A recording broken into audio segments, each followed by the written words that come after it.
Good evening. Welcome to the 5-8, where we discuss each of the week's 5 most fucked up topics for 8 minutes.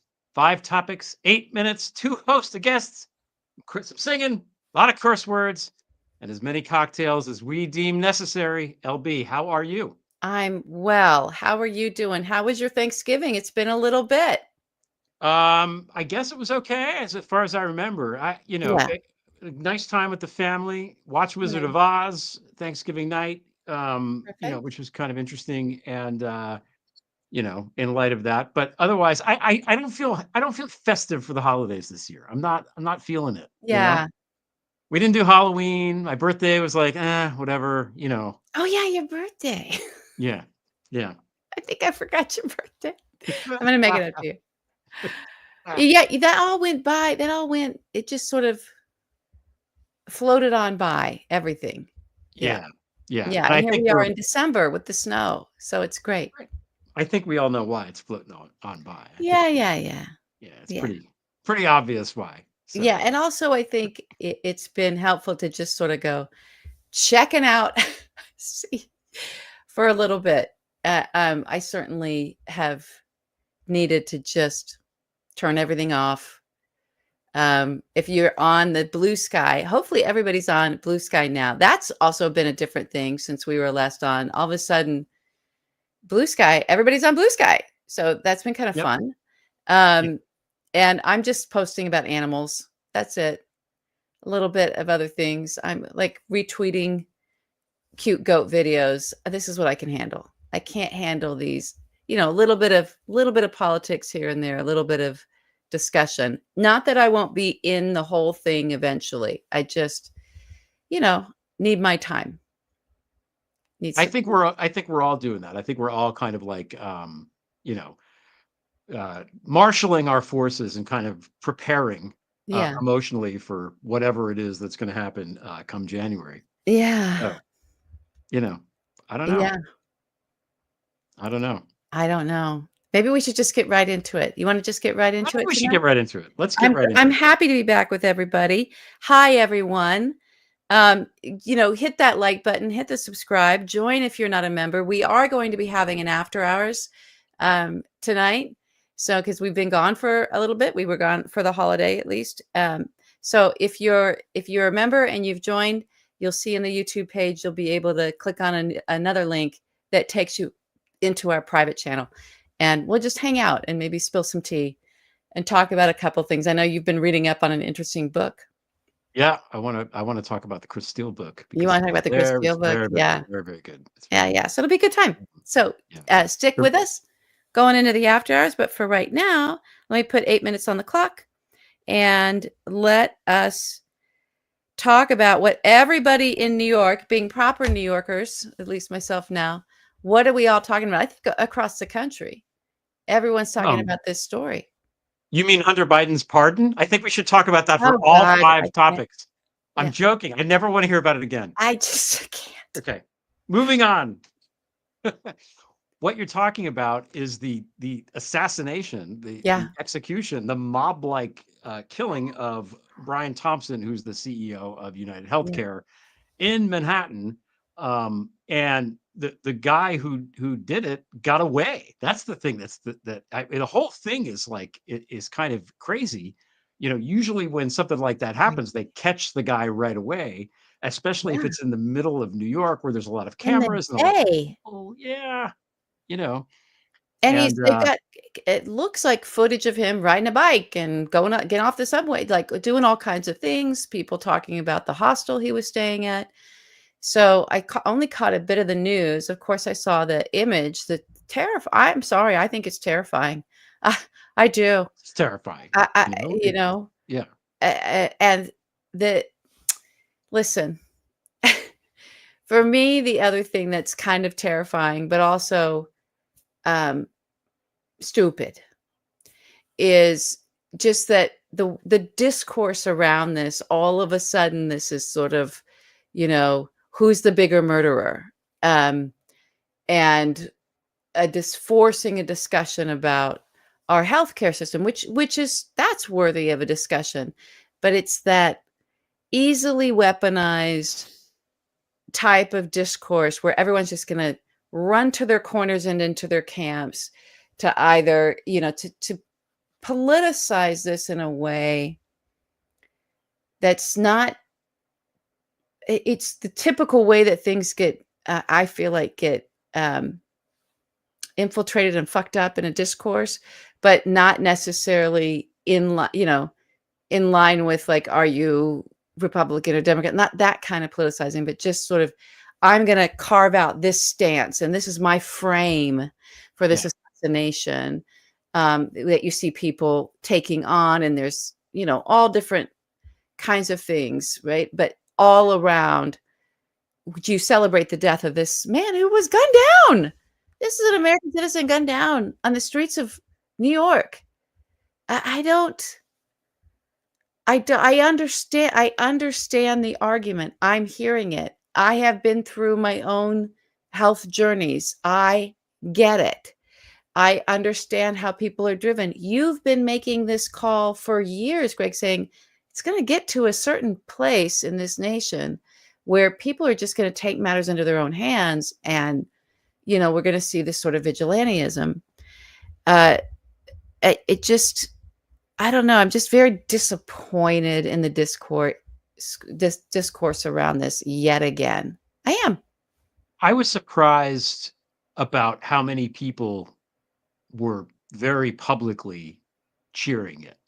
There's a lot on there. It's not a good sign. I feel like that's not a good sign. It's look, maybe now I was going to say, I stayed away from it. My thing was like, how like after there's a gun incident, we're not allowed to talk about guns. Is it like, are we now not supposed to talk about healthcare and guns? Is that the response to it? Because like, we don't know what the motive is, and we should say that too. We have no idea. Yeah. And to your point about the discourse, nobody has any idea what this could be. This could be any number of things, right? Yeah. It could be totally random. It could be crazy. It could be, maybe he can be in a gambling debt. Who knows? We have no idea. Everybody is ascribing it to this. Supposedly he wrote words on the bullets that match the title of some book about how the healthcare system is bad. That's as much as we maybe know. But there were a lot of people that seemed perfectly happy about it. And it speaks to, as you alluded to, this. There's a place in our society in the United States where the income inequality is going to get so big and so vast, and with all of the guns and resource inequality, it's not just income. It's like all of it. But accessing the healthcare that is random. It depends on where you work. Why? I know why, because it has to do with compensation in the 1950s. It has no relevance to now. It has to do with where you work. Do you have a pension? Do you have this? Do you have that? It's in a sense arbitrary, almost like a lottery system, whether you have insurance that's going to pay for stuff or you're going to go broke. I mean, it's ridiculous. So on this show, I think at some point I am worried that people will click, oh, wow, I'm going to die in 6 months. I've been denied coverage. Who's responsible for this? I'm going to take this person out with me. That's something that I was afraid of and I was worried about. And if that is what happened here, and again, we don't know, that is a red line potentially that we have crossed as a society. And that red line is really, really dangerous. It's bad. It's bad. And I just want to say this thing, and then we'll tie back around to this in another topic. But, when I was researching the Russian mafia, following all the characters and seeing how things were happening in Russia, this contemporary, right, post Putin in the 2000s, late 90s and into the 2000s, there's a lot of video footage that you can find of hits, like Ivankov. His hit is captured on footage. There's like gangsters that I was following up on, and you can find footage of the assassinations. And sometimes it's, and you find also these oligarchs that, here's the health oligarch, here's the aluminum oligarch. They travel around with an entourage, a massive entourage and security detail. That's how you're looking at somebody who's got lots of resources, because other people are out to get them, right? Right. They need that level of security. There's turf wars, there's territory wars. Just to me, that video footage, all I could think about was, oh, fuck, this is the mafia state. That's just visually what it looks like when you're in a country where people just, the rule of law is out the door pretty much, and everything's about taking resources from somebody else for yourself. That's how it's settled. It's settled with assassinations of wealthy oligarchs in the streets. It just was stunning to me. So I think there's I just have a lot of red flags around the whole thing. And I find the discourse about it to be shallow. And also the media coverage, I feel like is this the new baby in the well? Is this it? Remember when we were kids, it was always some kid falling in the well, and then all of the news coverage was about the kid in the well. And it's like, is all the news coverage now going to be absorbed in these kind of heightened hits, professional looking hits that are happening on our streets? I don't know. So Well, it's very eerie to me. There's no more kids in wells. There's no more kids There's in no wells. more kids in Now wells. they would just send a drone in there and get the Yeah, baby get out. the kid out. Yeah. That would be it. Maybe Jessica coming on out of that well. Oh my God. Yeah. All right. So there, we talked about that. All right. Next, let's Next move on. So somebody said, on, by the way, because I forgot this. I got a little bit distracted because I had to move my location at the last minute because my internet was not working, and so I was a little bit more flustered, right? And I forgot about these unidentified flying objects in the sky over like literally my mom's house and my brother's house in New Jersey in Morris County. It's crazy. My brother saw them last night. Nobody knows what they are. I don't know. Oh, I missed this. Yeah. I know. No, it's all anyone in New York is talking about is United Healthcare assassination. In New Jersey, they're like, what's up with the aliens right near the airport where Trump lands when it comes to New Jersey? Like, what's going on? They were chasing out the reservoir. Timeline ever. I don't know. I don't know what it is, but it's a thing, and it's been going on for like weeks now. Oh my gosh. Yeah, that's all. Anyway, moving on. Moving on to what's going on in Romania. What's going on in the world? Talk to us, Greg Olear, from your office of history. Yeah, it's my office of history. Yeah. Well, in Romania, first of all, we're at just generally geopolitically, we're really at an inflection point right now where countries and people are deciding between whether they want to be democratic or not, or whether they want to be, under dictatorships. And all this right-wing stuff, this fascist movements are on the rise. They are. And, like this week, we're going to talk about it in the fifth segment. The French government collapsed. Whoops. And that might wind up being Le Pen in there next year. Wow. I think the Canadian election, that's Trudeau's not. Very, very, very scared about Trudeau not winning that election. Just those two things, plus whatever happens in Germany, which is also kind of a mess right now. You already have, in Italy, what's her name? Meloni in Italy, and Orban in Hungary. So, this is, they're making inroads here into the EU. But interestingly, Moldova, which is a country right near, Russia, and the shove, right? The guy that got the shove. That's Montenegro. Moldova Montenegro is a little sliver on the other side of Romania. Sorry. They voted against the Putin puppet guy. In Romania, they voted for the Putin puppet guy, but then they realized that Russia had interfered in the election to the degree that they were like, yeah, this doesn't count. It was like if you're watching the NFL and they're like, oh my God, look at that. It's pass interference, man. Pass interference. It doesn't count. We're calling the play back, 10-yard penalty. And they're redoing their elections. Yeah. Yeah. So, and I don't know the details of it, but the point of it is they were able to do that. A government was able to look at the election process and be like, well, something's weird here. Something's fishy here. We need to look at what it is and assess it And they were able to assess it very, very quickly. I mean, granted, Romania is smaller than the United States, and just to see, that's all. That's all. Because did the Russians interfere in the election this time? The Russians have interfered in at least the last 3 presidential elections, at They least. called in bomb threats. They Yeah. cleared the polls, the polling stations. They cleared them where people were voting. Of all people. Yeah. And I'm not, That's interference to me. If you're interfering, it actually people have to leave. it is. And it's like, it's not, I'm not saying that they Unreal. hacked into anything or anything like. I don't No, who knows? know about that. And it doesn't matter anyway. I'm talking about the usual fuckery that they've been doing now for for a while. Yeah. They did it in 2016 overtly because that's what Putin wanted. In 2020, they did it more quietly and it didn't work well enough. And now they've figured it out. This is Chris Steele writes about this in his book. They have figured out what to do. There's no reality in which Putin and the Russians are not desperately trying to get Trump into office. This is no reality because if Kamala's in there, that's ball game for him. It's over for him. Yeah.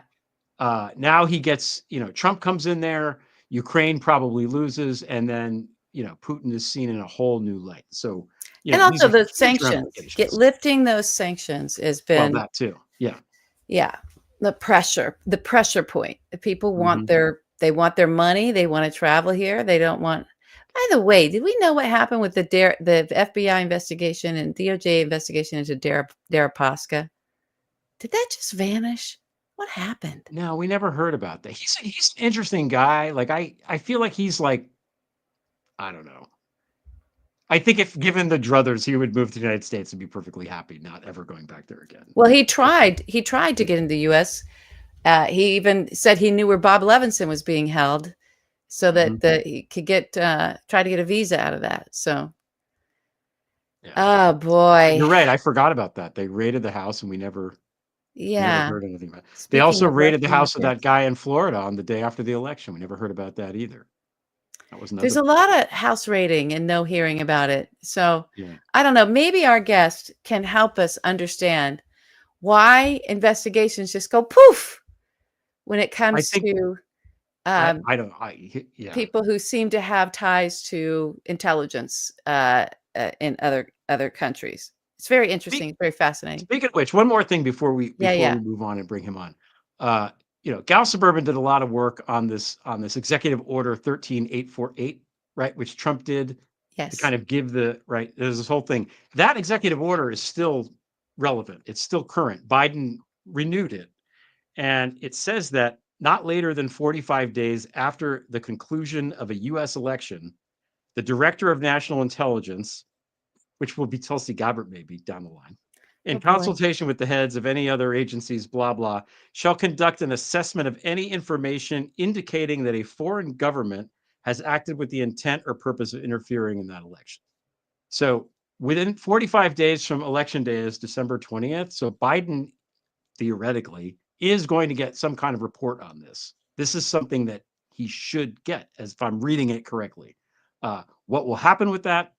Probably nothing, but it is a thing. It's a date on a calendar. It's a date on a calendar. There's an executive order. It's a process that's going to happen. And, we'll see. I can't personally get invested in any of this stuff anymore. I can't spend my time thinking about, that died with me, I think, when Bill Barr, blocked the Mueller report and lied about it. I was like, okay, nothing matters. That was bad. And we're up against a very, very, very savvy enemy force that is determined to just bring about this sort of oligarchy and lawlessness. So, anyway, but maybe maybe the process is going to happen. We'll know come December 20th. And in the meantime, we're done with this one. Do you have anything else to add? Yeah. Okay. So in the meantime, yes, I think we have to adopt new patriotic songs. Oh. I think for the new Trump admin. right? I think coming in, I think we need to revise these things a little bit, as Trump likes to do. So this one is Are we called. holding our hand over our heart or over our eyes? What's the new patriotic? I think you should hold your hand over your wallet. That's the one. So this is called America the Stupid Fool.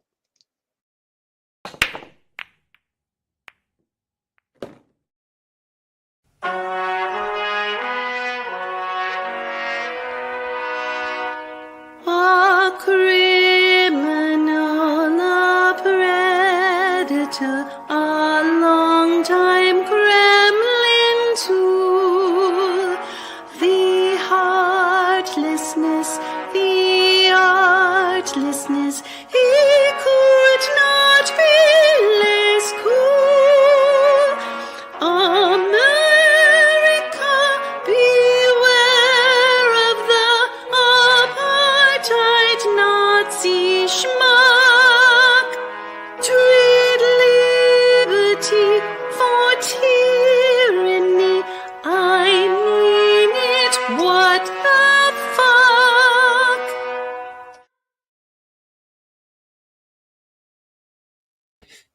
Yeah, there you have it. Shout out to my wife Stephanie St. John for her excellent vocals, making it operatic. Excellent vocals. Yeah, making it operatic. Yeah, And of course, for Chunk. and we've got a dance move from Chunk for our Donald. What is this called? The wave, the snake. I don't know what it is. Weave? Is it we? Is he The weaving? weave. Is that what he Something. means? But when he says he's weaving, I don't know. Something so white that we had to include it.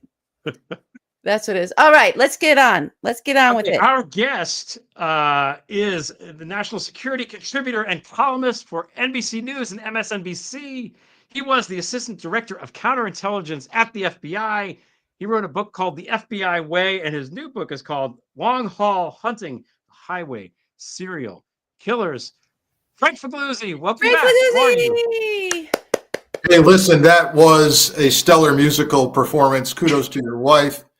And it clearly beats the heck out of the January 6th Defendants album, which That's right.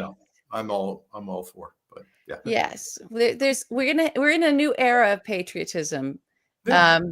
So we're gonna stick on the side of we have the right to criticize and ridicule, and kind of fight for that, Frank, because it seems like that's going to come under threat as well.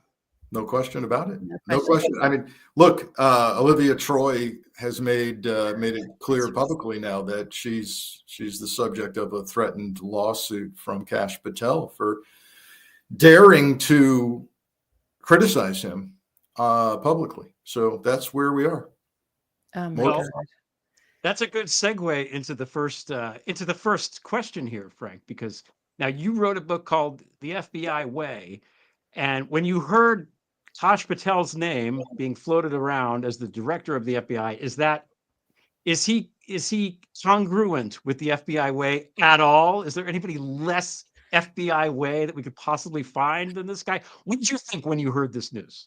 Yeah, the short answer is no. I mean, he's the polar opposite of what you need at the top of the nation's preeminent law enforcement and domestic security agency. But I have to tell you, I was taken aback only because through sources and general media coverage, it was my guess that he was going to get the deputy director position, and that someone with some sense of seriousness and gravitas might make it to the head of the FBI, albeit a Trump loyalist, yes.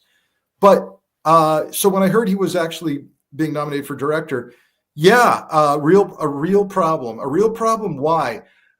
I wrote a column for MSNBC Daily on this that basically said, look, the least of my concerns is his lack of competency. That we have lack of competency throughout the nominees from Trump. That's I've moved on from competency. And now I'm about, are they going to be blindly allegiant to Donald Trump over the Constitution? And if you don't, you don't have to take my word for it. I've got, people coming at me on social media. You're making this stuff up. You don't know. Give the guy a chance. And I said, no, I don't want you listening to me. I want you listening to him. Yeah. Listen to his words. Listen to Pam Bondi's words, the nominee for AG. And boy, are they almost identical about how they intend to pursue the prosecutors and the investigators who simply tried to do their job. And almost laughably, if this wasn't so serious, we could laugh at this, but almost laughably, Kash Patel has said, well, I don't know if it's going to be criminal or civil. We'll have to see. Okay. Oh my. We have to let's laugh at it. I think we should laugh at it. You actually have no idea what you're talking about. Is that right, Mr. Patel? Do you think the FBI handles civil matters or criminal? Do you understand what? Oh, and I'm going to empty out FBI headquarters, 7,000 employees on day one. On day one. Oh, okay. And what are you going to do with those people? Do you understand what the purpose of headquarters is? To coordinate the 30,000-foot view of transnational crime, violent crime, the gangs that you rail about, the Venezuelan gangs, the MS-13. Do you understand that's why they're there, to call the shots from a 30,000-foot level? You can't just, and then, by the way, to further reveal his ignorance, I'm going to put them all working murder and rape. Well, again, Mr. Patel, I'm sorry to tell you this, but in and of themselves, murder and rape are not federal crimes. So why don't you get a book on the FBI? Oh, perhaps my book. And you can read up on your new job. I mean, it's so, excuse my language, it's so goddamn frightening. I find this so frightening. There are 3 picks that terrify me in terms of, and I know you've moved on from the incompetence, but this is part and parcel of it, of this, the thirst for power. Well, if I'm in charge, I can just do away with all this stuff, like do away with jobs and cut budgets and whatever it is, whatever garbage is coming out of their brains and through their mouths about how they think this works, right? This agency, let's just focus on this agency with Kash Patel, how he believes that agency, that arm of our government, of our law enforcement, the top of our law enforcement, how it actually works and why the people are the place. You don't have an FBI if you fire 7,000 employees, like you just don't. So what does he have the power to do? That is my question for you. Does he have the power to come in as FBI director and just eliminate entire divisions? So it's a complex question. The short answer is that he's going to run. If he tries that, he's going to run immediately into. And by the way, I think we can multiply what I'm about to say across most of the agencies in the government. Okay. Try to clean people out, fire people who appear not to be Trump MAGA loyalists. They're going to run quickly into courtrooms. It's going to be a mess. They claim that they're going to try and do away with civil service protections. Good luck with that. You can do certain things. The FBI is called an accepted service because of their national security mission. There are certain things certain rules they don't have to follow. But he can transfer some people. He can say, hey, everybody who's been here, I don't know, longer than 10 years at headquarters, which by the way is a god awful amount of time at headquarters. You got to either retire or pick your field office, which by the way will cost millions of dollars in household good moves. You can do that. Louis Freeh, you might remember Louis Freeh was director of the FBI. Yes. And I was in the bureau, and when he came in, he decided headquarters was too fat and had too much dead wood. Dead wood described as mostly old guys who had been there way too long and hadn't been promoted, and were kind of staring at their wall. So he said, you know what, if you're this old or you've been here this long, you got to go to Washington field office. Goodbye, have a nice day, which is really down the street, right? And he didn't have to incur expenses for transfers or anything like that. That didn't last long. Headquarters, they realized, God, we need some of these people, and they came back. So So, it's been tried within the law. It's been tried. Louis Freeh was trying to do it within the law. How do I, not force a transfer? How do I send them to Washington field office? And it still didn't work. It still didn't work. No. So let's say, okay, lawsuits. So we're going to start seeing the suits and see stuff happening in court. Yeah. What are we going to see in terms of our national security or what's going to be the effect on me, a citizen? Yeah. What am I going to see? That gunman scared the shit out of me, Frank. And I know that's murder and it's a state thing, but I didn't like that. I love this question because it helps to, if we're all trying to say, hey, the sky is falling, we have to be prepared for people to say, I really don't care about FBI headquarters being emptied out or some lunatic running the agency. It needs a change, blah, blah, blah. So this is a good question to try to think about. So a couple things. If you emptying out headquarters, right? But let me be clear. I am not a fan of bureaucracy. In my career, I spent as little time as possible at FBI headquarters. We used to joke, you need to come back from the field, get the chip implanted, and then return to the field, right? Okay, I worry about people who spent long times at headquarters. But if you empty it out, you really do lose the liaison with our allies. That's where it happens, by the way. On a weekly basis, when I was the head of counterintel, I'd have lunch with my counterparts at the Brits, the Aussies, and the Canadians all the time. I can't tell you, because it's classified, how much good we did against our adversaries when we were allied and meeting regularly. You lose the big picture. The intelligence analysts at FBI headquarters, they are the ones working literally 24/7. There are night shifts who are saying, this terrorist is moving. He's on the move right now. The CIA's told us this. The NSA's told us this. He's headed here, maybe to the city you live in. And we need to get that field office up right now. Surveillance right now.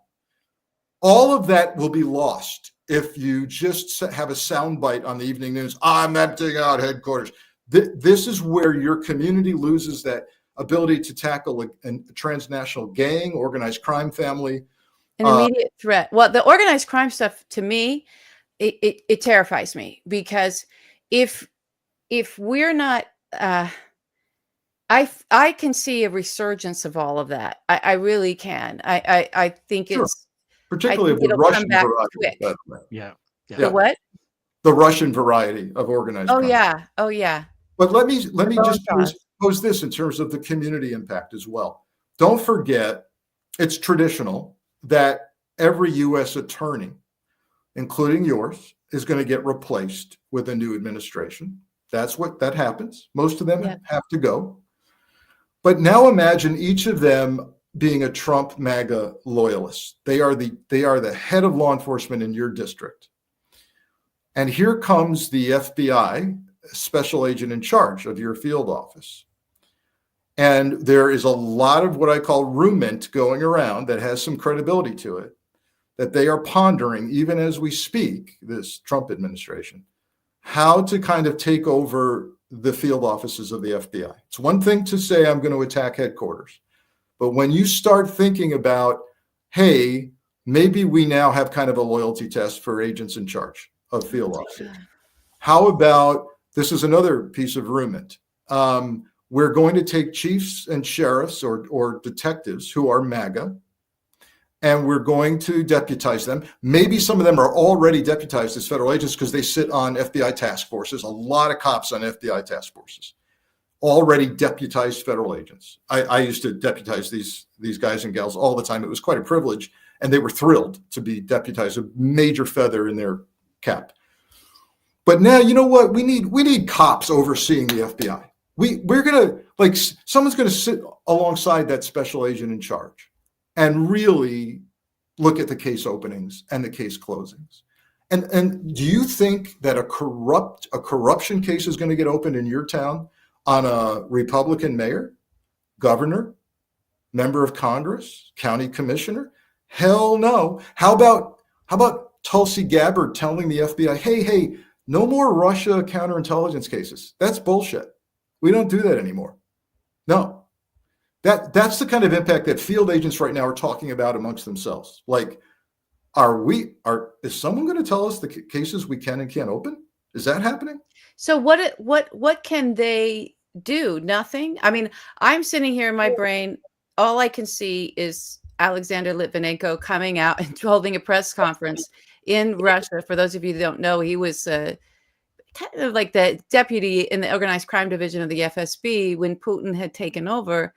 And he came out and held a press conference because he had been given an order by his boss, who the next boss over him was actually Putin at the time, to perform a hit on an oligarch that they wanted to get rid of. So they were weaponizing the FSB to actually go after rivals and take them out on behalf. And Litvinenko came out. He did a press conference. He showed his face. He was there with his other deputies. They wore masks and called Russia a mafia state. He said, we have fallen to organized crime.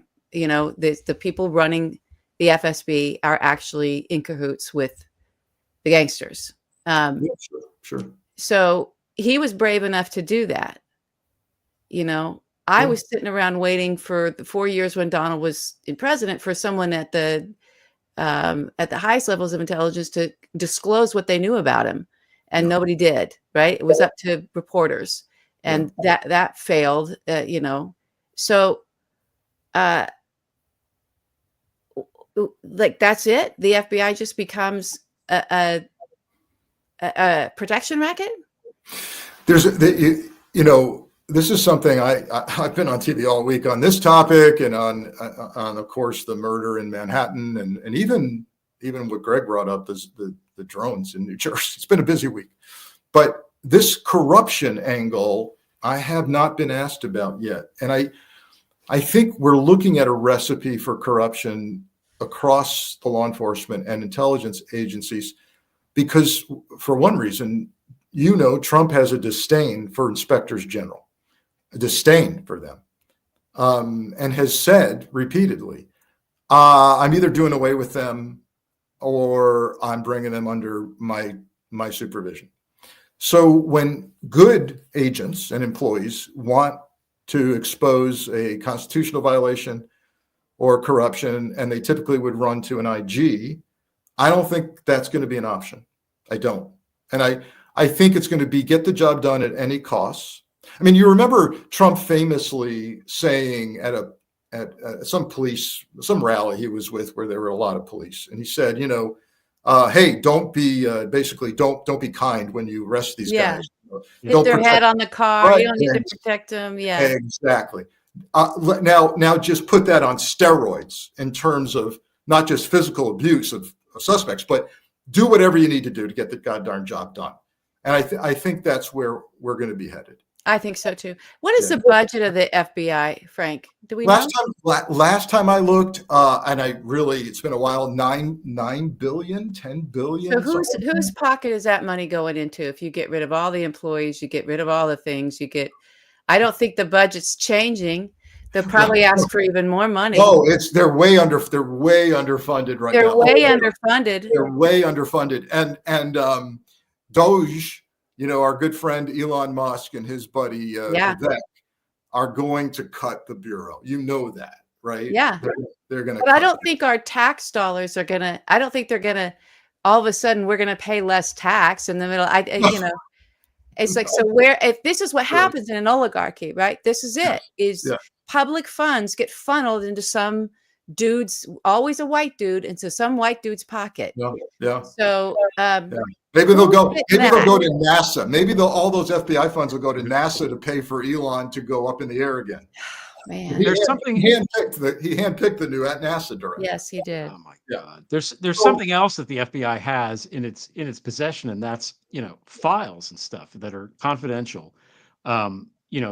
back in right at the end of Trump's term, the last day he was there, January 19th, 2021, he was trying to declassify that binder of materials, the binder of documents that wound up going missing, right? And he Yes. saw it. By the way, it was recovered, but yes. Okay. No, yeah, it was, and it's sent to, it's now with, I think with DOJ or FBI, but it's not with NARA, I know. So he had that briefly, and in the amount of time that they had it, he was able, and I got this from Christopher Wray's book. One of the things that's in that, Christopher Steele's book, one of the things that's in the book, or is in that binder, were his notes from when he was being debriefed by the FBI about his sources in Russia about the dossier. And after Trump got a hold of that, 2 of his sources in Russia fell off the map and have been gone since then.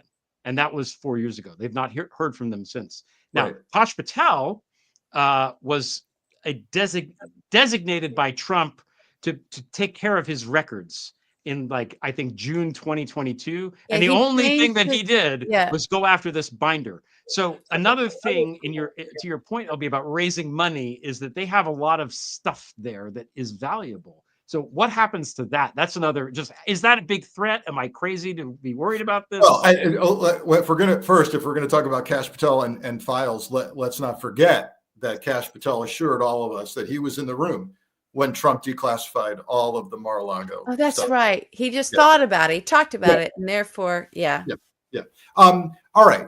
And by the way, all FBI employees take a polygraph before they get hired, and then every 5 years. So I'd love to see Kash polygraphed on whether he truly was in the room when Trump declassified everything.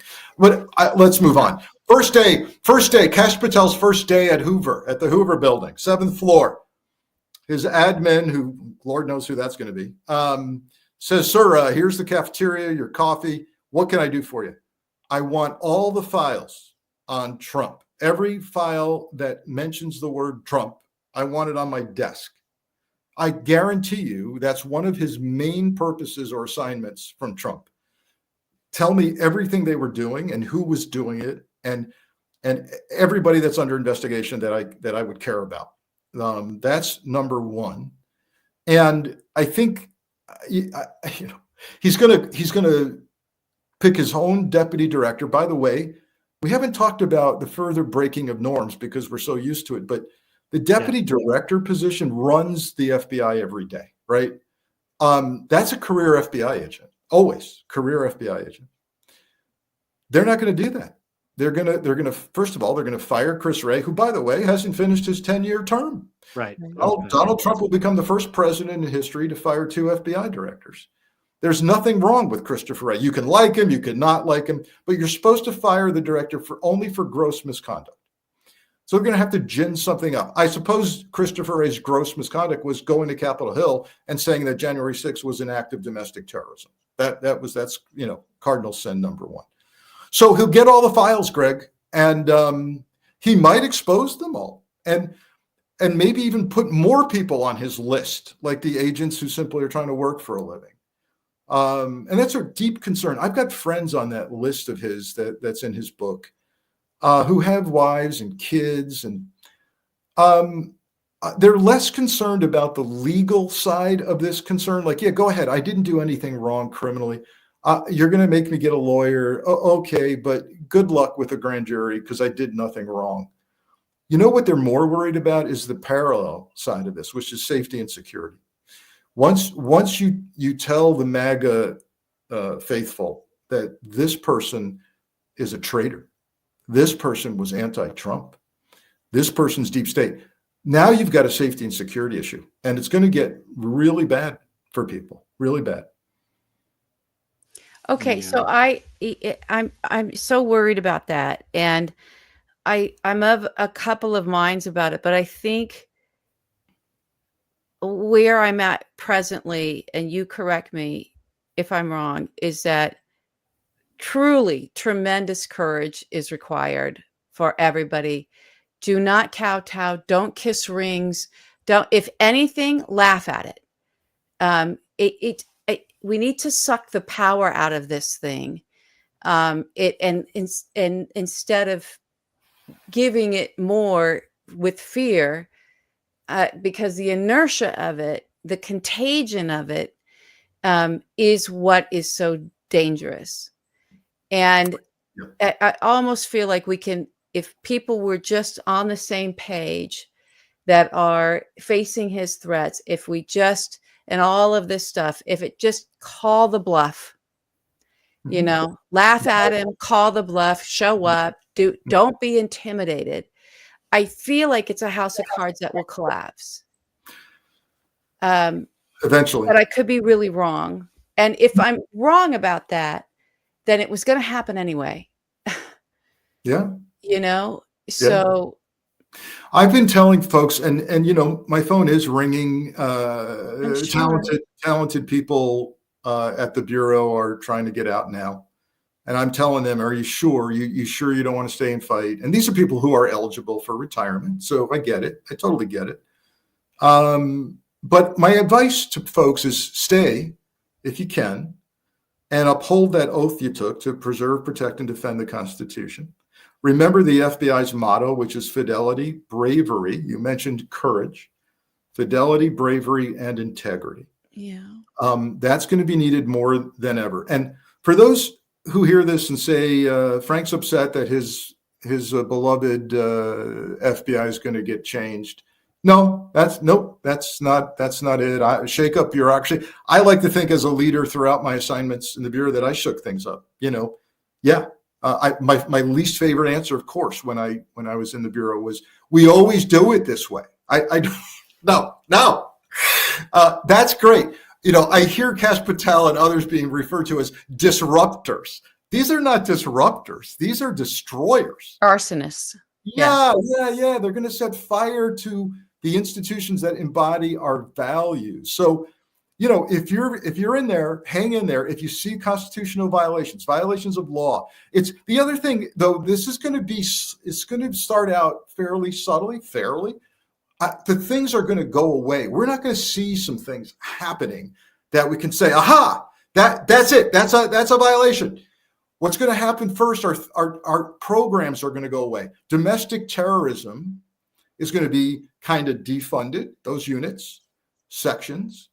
And they're going to go, hey, the rest of you that remain in domestic terror work, you're all going against the left. You got to start working, make something up. Antifa, we don't really care. Black Lives Matter. Well, sir, they actually don't exist. You know, nobody has a business card that says Antifa on it, but they're not a domestic terror. What do you want us to do? Well, I don't care. Just make something up. That's going to happen.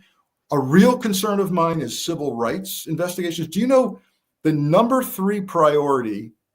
Do I have this right? Yes, I think I do. Is in the FBI is civil rights. Yeah. Hate crimes still happen. Crosses still get burned on people's lawns.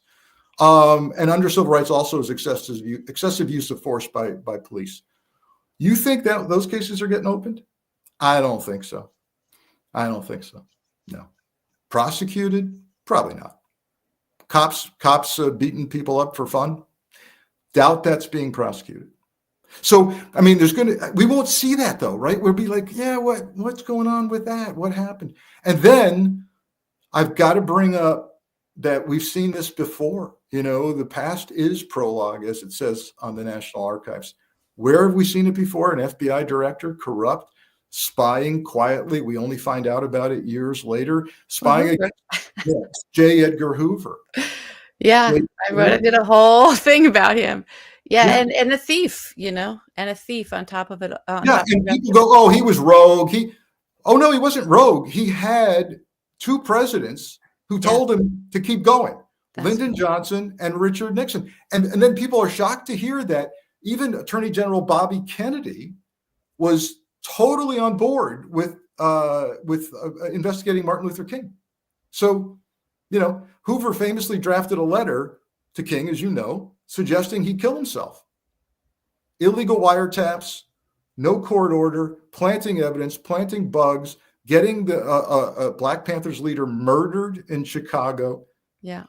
And years later, we find out about that because the media exposes it. The media exposed it. It was also the era, the J. Edgar Hoover era went hand in glove because of who he was in cahoots with, but hand in glove with the rise of organized crime in this country. And the Didn't want to hear organization about of it. it, the Didn't families. want to hear about it.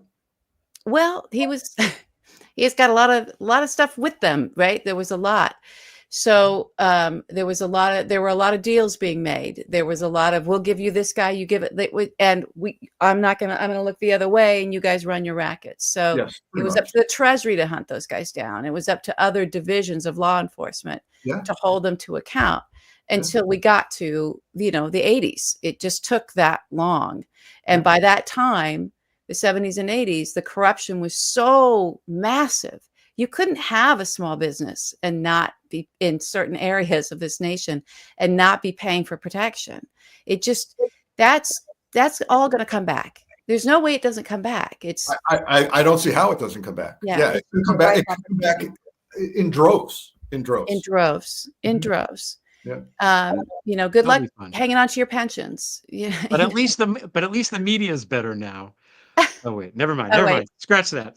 It's like, then it wasn't owned by like 3 Nazi. Yeah, billionaires, it's all corporate decision making right now. It's unbelievable. Yeah. So, all right, now listen, I know you have to go. You're so generous with us. You stay a long time. I don't think we can let you out of here though. And even if it's just 5 seconds, we got to ask you about Tulsi Gabbard.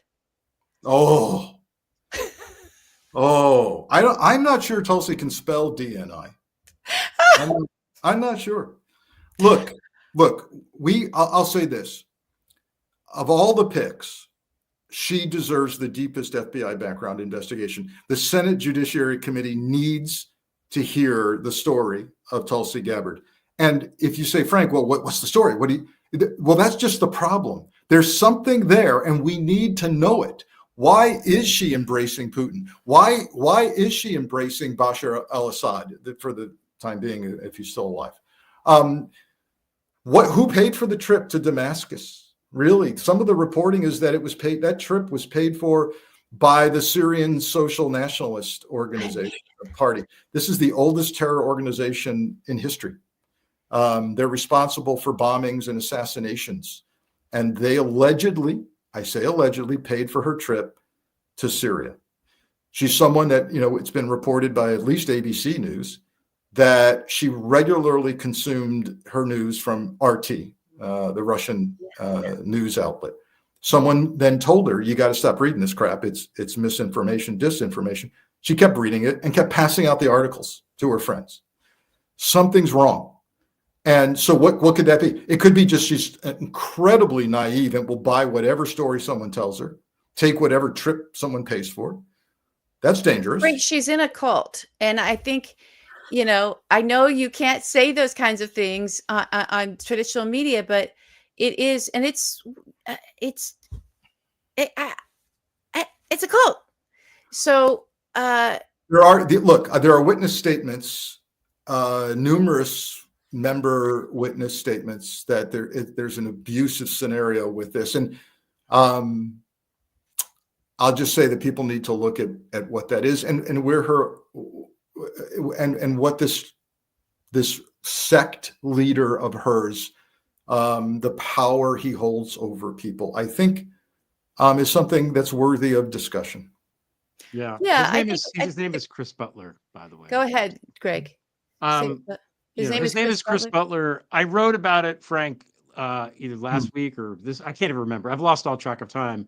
In the context of here's questions we should ask Tulsi. Question. You can ask her. This thing is supposed to be a cult. Is it a cult? We can ask her that. That's a fair question. We can ask her how much influence Chris Butler has over her. And by the way, talk to anybody in Hawaii. Everyone in Hawaii knows about this. The open secret in Hawaii. Open secret in Hawaii? Yeah. Widely known and discussed in Hawaii. Yeah. And the funding. Look, if people want to say, hey, be careful when you get into religious beliefs. How about funding? Yeah. How about following the money? How do they get their money? What is their organizational structure? What are their spin-off entities and organizations? What's the money flow look like through them? These are worthy of questions. Yeah. Worthy of questions. She's going to be over all of our intelligence agencies. And I don't know that she has control over her own brain. So I would like to hear those questions. She might get pushed through without any kind of Senate. They might do that. We're going to go in recess, and he gets to appoint whoever he wants. Recess appointments. And again, I love your kind of how does this affect me questions, Stephanie. How does it affect the far right guy sitting there going, I couldn't care less about a recess appointment. Do you care deeply about the Constitution? Yeah, kind of. Did you vote for a senator ever in your life? Oh, yeah, no, I voted for my senator. Okay. Do you understand the Constitution says your senator has advice and consent powers to weigh in and see what the dirt is on a nominee? That's why you have a senator. Yeah. That's why you have them. If not, we don't need senators anymore. Let's get rid of them.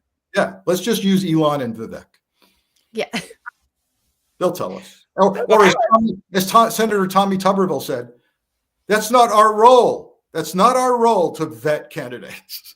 Hey, you're talking about a guy who went 6-5 career in the Egg Bowl, Frank. I mean, trust and respect. This is a mediocre college coach. Not our role. Not our role.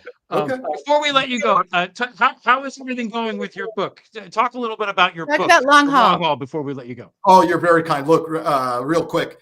It had to be printed 3 times in the first 3 weeks. We debuted it at CrimeCon in Nashville. It's doing well, but even more interestingly, I love the fact that there are law enforcement and human rights organizations reading the book and taking a new look at how we tackle sex trafficking and how we treat trafficking victims, not as criminals, not handcuffing them, but rather coming alongside them and getting them out of that trap. That's great. And fingers crossed, we have a ton of interest from Hollywood and turning this into something more than just a book. I'll believe it when I see it. But that's right. Yeah. I'm so thrilled for you. Yeah, it's a wonderful book. I think Greg had a copy, but he ran to this office because he is having a little bit of an internet connection issue. By the way, that's the one thing I wanted to say. It's only happened twice that I've had an internet issue, and both times, Frank, it was when you were on the show. So yeah, I don't know. It is the Russian impact that on me spilling over to you. I apologize. That's okay. We don't mind the gremlins. No, I think it's obviously a coincidence, but it's interesting. So, and is there another cruise coming up? And is the cruise after January? And can we all just live on the boat for the next 4 years? Yeah. Yes. Well, did you see that? Did you see the cruise that is 4 years? No. Oh yeah. No, it's a real thing. And it's $250,000 for 4 years to not experience the Trump administration. I'm not kidding. You can look it up. Look up 4-year cruise Trump. Oh my gosh. I have some people I will recommend that to, Frank. Yeah. This is the biggest piece of news you had to drop and advice. But short answer, no. Greg and I have really, after much gnashing of teeth, we've decided having a cruise in this environment. You mentioned at the top of your show how you're just not feeling it right now. You're kind of we're not feeling it. We're going to find another way to get people together and be with like-minded people, but it probably won't be a luxury cruise. We just don't think it's the time for that. Yeah. Well, listen, we had a live event in New York City. We had a great time. So we're going to keep doing those and try to find ways. And next time you must come. Please. So, I know I tried to get you up here to the Adirondacks, but we'll try that again too. And I just think in person is so important. I agree. And just sort of feel a community and be with a community. It does feel like you're doing something worthy, just connecting with other human beings. It's very really true. Yeah. No, let me know. Thanks for having me. All right. Oh, Frank, thanks so much. Thanks to you as always. All right. He's great. That was good. I feel better. Amazing. I feel better having, listened to. I feel better. I'm terrified. Even though it's horrifying. Don't get me wrong. Everything is horrifying. I probably need a refill or something, but I think it just feels better to see Frank and that he's not. If he starts screaming and turns to the wall, then it's over. I like. There's a couple of people where it's like So just seeing that he's great old Frank. It does make me feel better. It does. It's good. All right. Next topic. Next topic. Are you refilling for Anheuser douche? Anheuser-Douche. Somebody said, let's say the origin of this. Somebody wrote on Blue Sky, what was it? If Elon was a beer, what would it be called? No, if Pete Heggs, whatever. Yeah, Heegseth. Yeah. If If he Pete was a Hegseth. beer, what would his beer? What would he be? And I said Anheuser douche, and now that's his name, as far as I'm concerned. All right, so you have this guy. I haven't really looked into this guy that much because I don't think he's going to get confirmed. I think Yeah. not all of these guys are going to make it to the finish line, and this dude is not. He's gonna be falling off like a piece from Elon's rocket. We'll see. know? It, Yeah. it's impossible to tell. So that's the thing. But he has all the qualities of a loser. So He does. But you have a theory. That's I very interesting. do. Yeah. I do have there's just stuff that is sort of like hearing people's takes on why Donald is so into this guy. And all of it was like, it doesn't sound right. It's like, again, I think there's I hate that we're back in this timeline where we're like,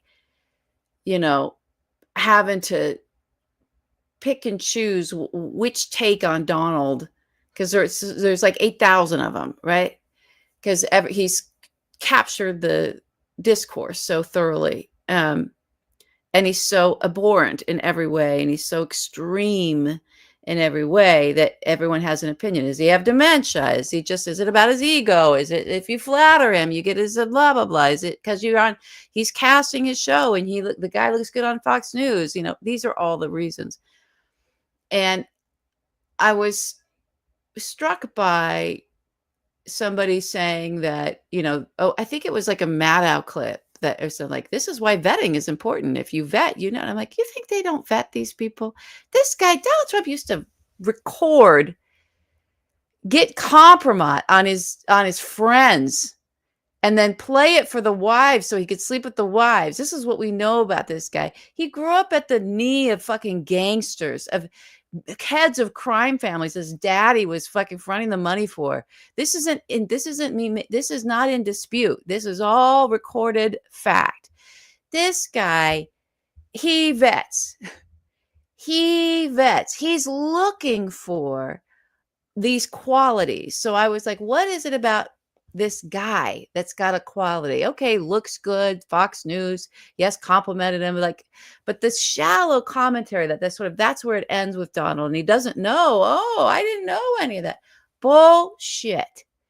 He's got a file that thick on this motherfucker. He got it from whatever. He knows all of this stuff about this guy that we're now learning, and picked him because of it. So I was just looking at it, like, well, what wasn't making sense is like, I don't know. It's like, is it just to outrage? Is it red meat for the base of like, watch all the left or the whatever we are? I don't know. People who don't vote for him. We're villainous in many ways. Woke. Oh, woke. That's right. I'm woke. I'm woke. Perfect. I'm woke. I'm woke. Sorry.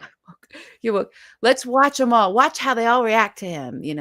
A Kavanaugh-esque, right? Pull it in the line of that. And then when there's a confirmation hearing, we'll trot out some woman who's one of the 8,000 women that says, that he's allegedly assaulted, right? Or his ex-wife, whatever. And then it'll be, he said, she said, and then he'll get through because Lindsey Graham will go, ah! And Trump, will say, think about the moms. And only in this case, this guy's mom thinks he's horrible, even though now she's petitioning for him. The whole thing was just too whatever.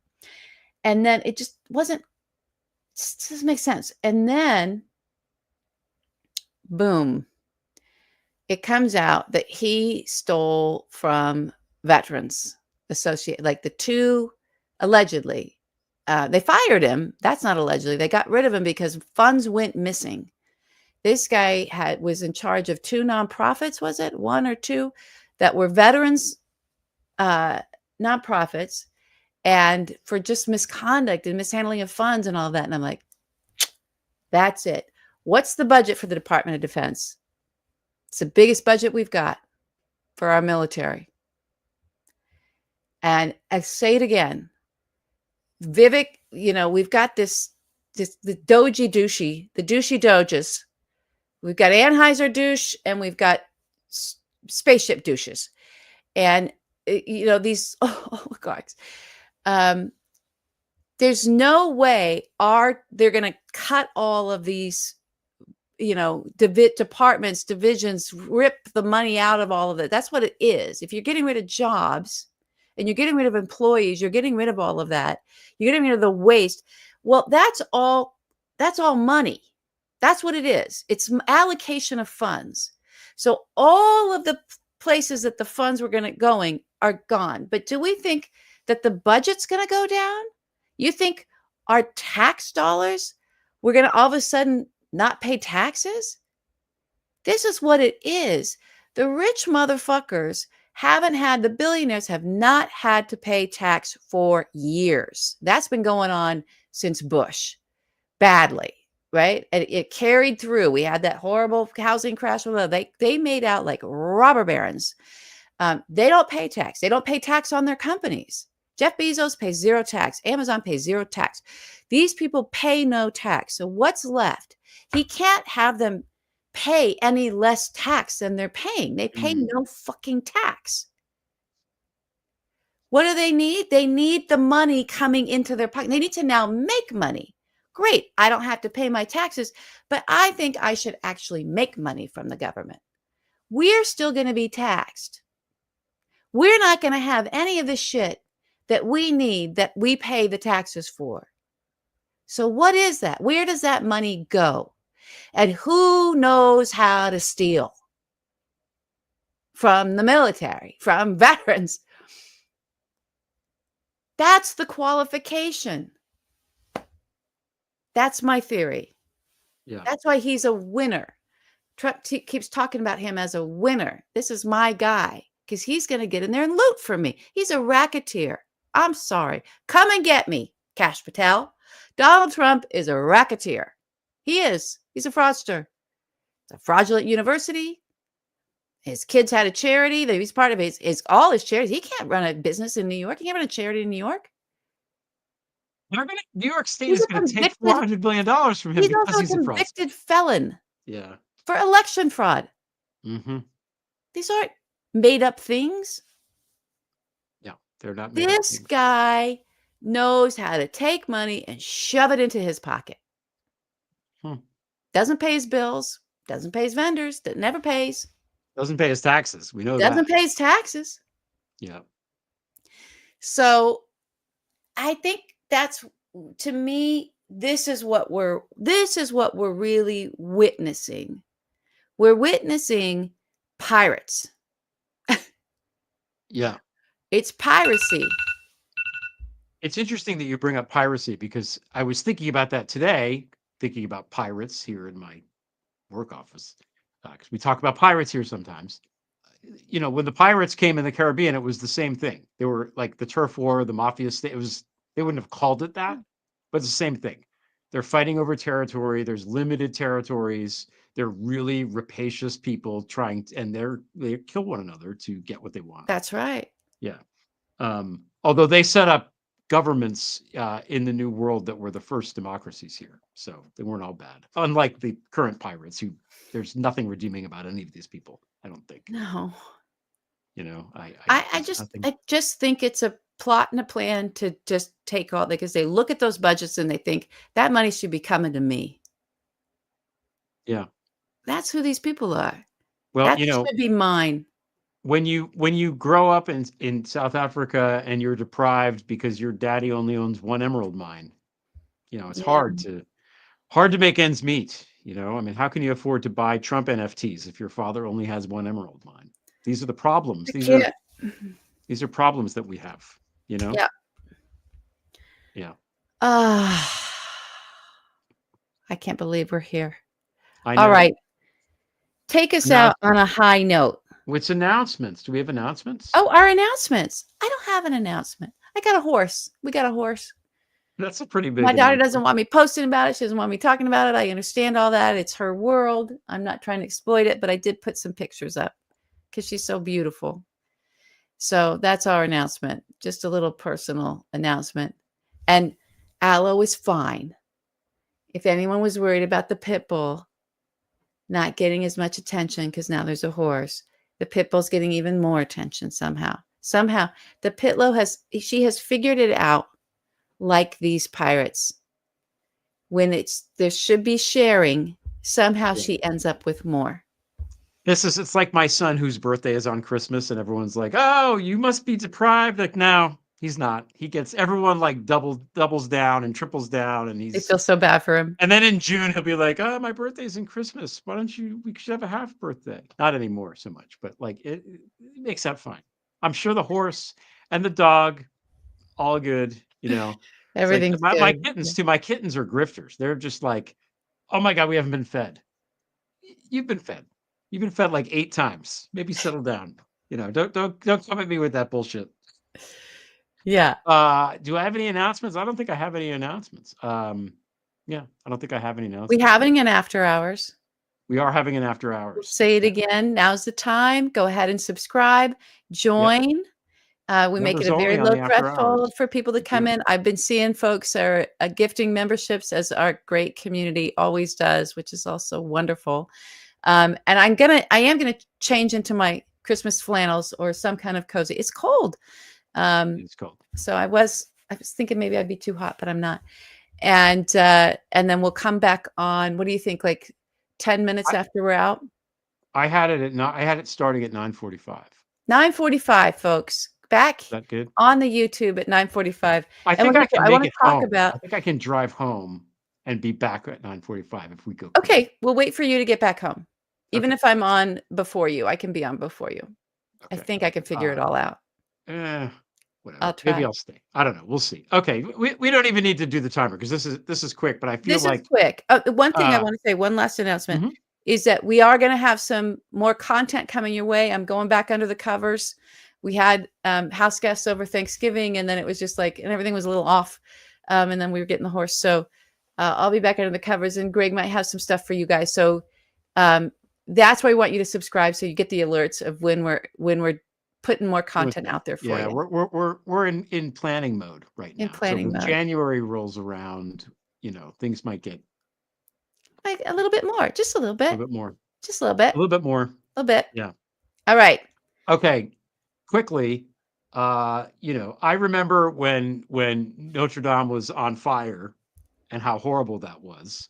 And I think it was 4 years ago. I've lost all track of time. I think I read that it was, and Macron said we're gonna rebuild it in 4 years. And I remember that lots of people donated money, like a lot of money, really quickly because it's like this horrifying thing. I mean, that was awful. But they have finished and it's done, and they did it in 4 years as the president. It wasn't like one of these Trump projects. It wasn't Trump Tower Baku that we're still waiting for it to open. 4 years, 4 years, and here we are. It's done. It's going to open tomorrow, and they're going to have the first mass on Sunday. I think it's open to the public tomorrow. They're going to have the first mass there on Sunday, and there's all these things happening. And I just think that in light of all the horrible things that are happening, we have to celebrate something that's good, and that's something that's good. I think it's great. It would be better if the government hadn't collapsed, but whatever. I know it's a little sad in that respect, but I don't even know how many times I've been to Notre Dame. I love it. It's just it's sort of a sacred expression of humanity, that human beings created that cathedral. It is a marvel. And it's so French. It's so, and I love France, and I'm sad for them. I think it's going to be a rough time. And I know we have viewers from France. We're pretty little bit popular over there. So, we're here for you guys, but I'm so glad you have your cathedral back. It's just a gift. It's a gift to the world. I'm thrilled about it. Yeah. Yeah. It's very good. It's a very good thing. Yeah. A person who predicted that France might go right wing is Christopher Steele in the last chapter of that book. So we're going to talk about the book a little bit in the after hours. Well, all of these things, you know what they help us to do, Craig Olear? Oh, wait. No, what do those things help us to do? They just help us realize, we're going to get through it.